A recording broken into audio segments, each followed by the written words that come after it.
Hip pain can be a disabling condition, having a major impact on a person's quality of life. Once conservative treatments are tried, hip replacement could be the solution, but not for all hip pain, according to Dr. Edwardo Gomez of Lee Memorial Health System. Hip pain can actually represent a variety of different things. Pain in the groin is a very common finding with advanced arthritis of the hip, but pain in the groin does not by definition imply advanced hip arthritis. Some people get groin pain associated with lower back problems, spinal stenosis, bulging discs, and therefore the symptoms radiate from the lower back, even though it is felt predominantly in the area of the hip or buttock. We also see a very common source of hip pain to be hip bursitis, which is pain more on the side of the hip and must be distinguished from the arthritis because the treatment is much easier, certainly for bursitis and sometimes even for the back issues. How are hip problems diagnosed? Basically, we examine the patient with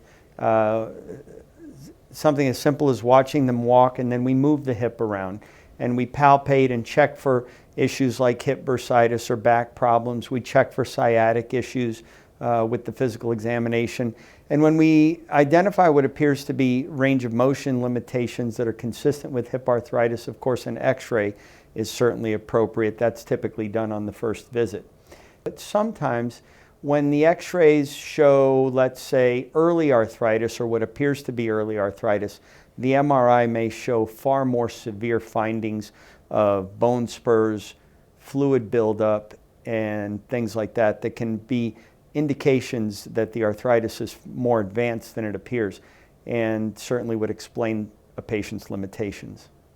When the joint is destroyed, hip replacement is certainly an appropriate option and the most appropriate solution. It's actually recognized as one of the most effective operations in terms of the cost benefit and the benefit to the patients. And so it's an extremely well tolerated procedure that people get through very nicely as far as joint replacements go. Hip replacement is one of those better recoveries, let's say. Dr. Gomez discusses what can cause arthritis of the hip. Arthritic conditions of the hip can result from multiple things such as hip dysplasia, things that we've mentioned, the trauma, the avascular necrosis, and genetic predisposition. That's probably the most common cause of arthritis that we see is a familial tendency towards arthritis. Mom and dad had it, grandpa had it, now you have it, you know.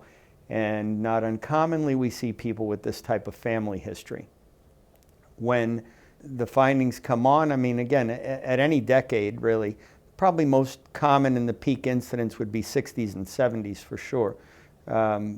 We just basically determine how best to treat it based on their functional limitations. It's time to have a hip replacement when it's curtailing your ability to do the things you need to do and want to do.